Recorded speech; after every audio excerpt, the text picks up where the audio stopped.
নমস্কার বন্ধুরা, সুনিতার হেসেলে সবাইকে স্বাগত। পনিরের তো আমি অনেক রকম রেসিপি আপনাদের সঙ্গে শেয়ার করেছি। আজ আমি পনিরের একদম অন্যরকম একটা রেসিপি আপনাদের সঙ্গে শেয়ার করব। পনির মহারানির রেসিপি খুব সহজেই কিভাবে তৈরি করে নেওয়া যায় সেটাই আজ আমি আপনাদের সঙ্গে শেয়ার করব। চলুন তাহলে রেসিপিটি শুরু করা যাক।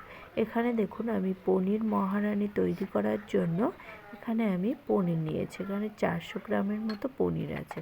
পনিরটাকে আমি একটু চৌকো শেপ করে কেটে নিয়েছি। এবার এই পনিরের গায়ে আমি কিছু মশলা মাখিয়ে নেব। তার জন্য এখানে দিয়ে দিয়েছি স্বাদ অনুযায়ী একটু লবণ আর দিয়েছি একটু লঙ্কার গুঁড়ো। আমি এখানে নর্মাল লঙ্কার গুঁড়োটাই ব্যবহার করেছি, আপনারা চাইলে কাশ্মীরি লঙ্কার গুঁড়োটাও ব্যবহার করতে পারেন। আর দিয়ে দেবো 2 চামচ মতো টক দই। সমস্ত কিছু দিয়ে পনিরটাকে খুব ভালো করে একটু ম্যারিনেট করে রেখে দেব। দেখুন টক দইটা আমি পনিরের গায়ে খুব ভালো করে একটু মাখিয়ে নেব। মাখিয়ে নিয়ে পনিরটাকে আমি 5 থেকে 7 মিনিট মতো একটু রেস্টে রেখে দেব।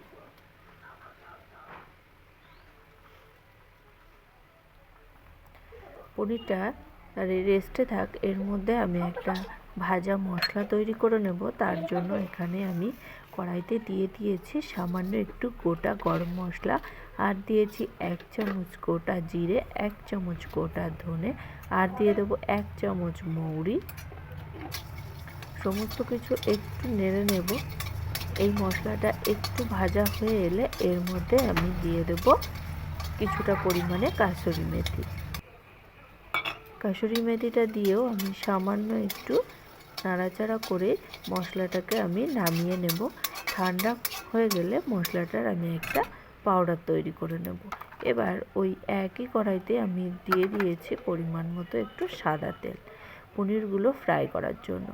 এবার আমি পনিরের গায়ে আমি একটু বেসন মাখিয়ে নেব। বেসন মাখিয়ে নিলে কি হবে, পনিরটা আমরা যখন তেলে ভাজা করব তখন কিন্তু এই দইয়ের মিশ্রণটা যে আমরা ম্যারিনেট করে রেখেছিলাম সেই ম্যারিনেটটা কিন্তু তেলে আর মিশে যাবে না। তার কারণে এখানে আমি বেসন দিয়ে একটু কোট করে নিচ্ছি। কোট করে নিলে ওটা আর নষ্ট হয়ে যাবে না, দইটা কিন্তু তেলের মধ্যে চলে যাবে না। এবার আমি তেলের মধ্যে সমস্ত পনিরগুলোকে দিয়ে আমি খুব ভালো করে একটু ভেজে নেব। একবারে একটু লালচে কালার করেই পনিরগুলোকে কিন্তু আমি ভেজে নেব। দেখুন এখানে পনিরগুলো আমার ভাজা হয়ে গেছে।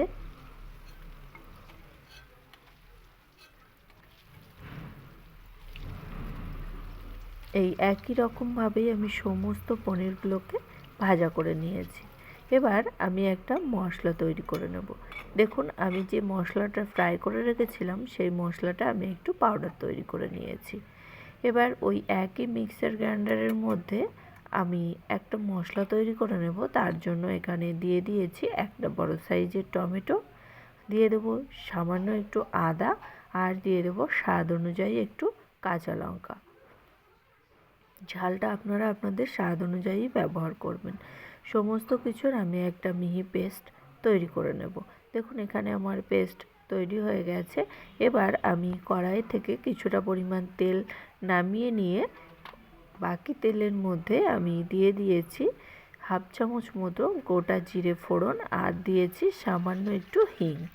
ফোড়নটা একটু ভাজা হয়ে এলে ওর মধ্যে আমি দিয়ে দেব বেটে রাখা মশলাটা। এখানে আদা, কাঁচা লঙ্কা আর টমেটোর পেস্ট আমি দিয়ে দিয়েছি। খুব ভালো করে তেলের সঙ্গে আদা কাঁচা লঙ্কার পেস্ট আমি খুব ভালো করে একটু কষিয়ে নেব। একবারে আদা টমেটোর কাঁচা গন্ধ চলে যাওয়া পর্যন্ত মশলাটাকে কিন্তু খুব ভালো করে একটু কষিয়ে নেব।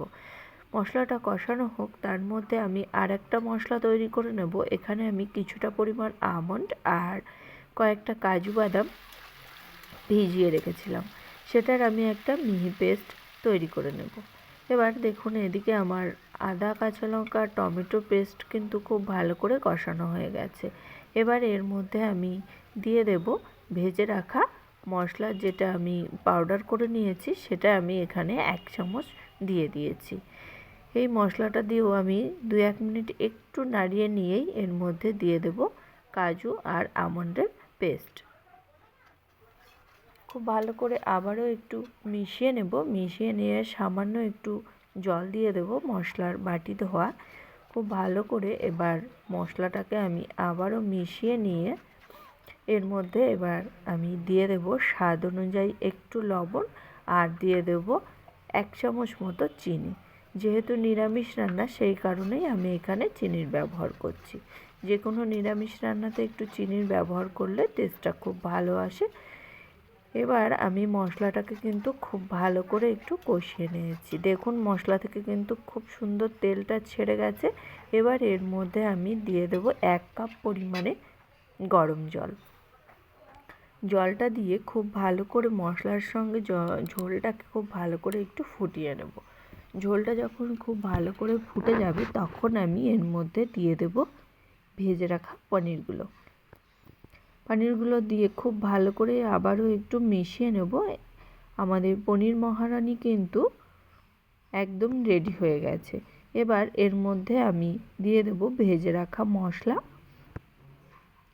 আর 1 চামচ দিয়ে খুব ভালো করে আবারও একটু মিশিয়ে নিয়ে 2 থেকে 3 মিনিট মতো একটু ফুটিয়ে নিলেই কিন্তু তৈরি হয়ে যাবে আমাদের দারুণ স্বাদের পনির মহারানি। এই পনির মহারানি কিন্তু রুটি, লুচি, পরোটা, কুলচা সবারই সঙ্গে খেতে কিন্তু খুবই ভালো লাগে। এমনকি সাদা ভাত, রাইস সবারই সঙ্গে এই পনির মহারানি খুবই ভালো লাগে। আমার এই সহজ পদ্ধতির পনির মহারানির রেসিপিটি আপনাদের কেমন লাগলো অবশ্যই কিন্তু কমেন্ট করে জানাবেন। যদি ভালো লেগে থাকে তাহলে একটা লাইক করবেন আর সাবস্ক্রাইব করে পাশে থাকার অনুরোধ রইল। তাহলে বন্ধুরা আজকের মতো এই পর্যন্তই। আবার দেখা হবে নতুন কোনো রেসিপি নিয়ে। ভালো থাকবেন, সুস্থ থাকবেন। ধন্যবাদ।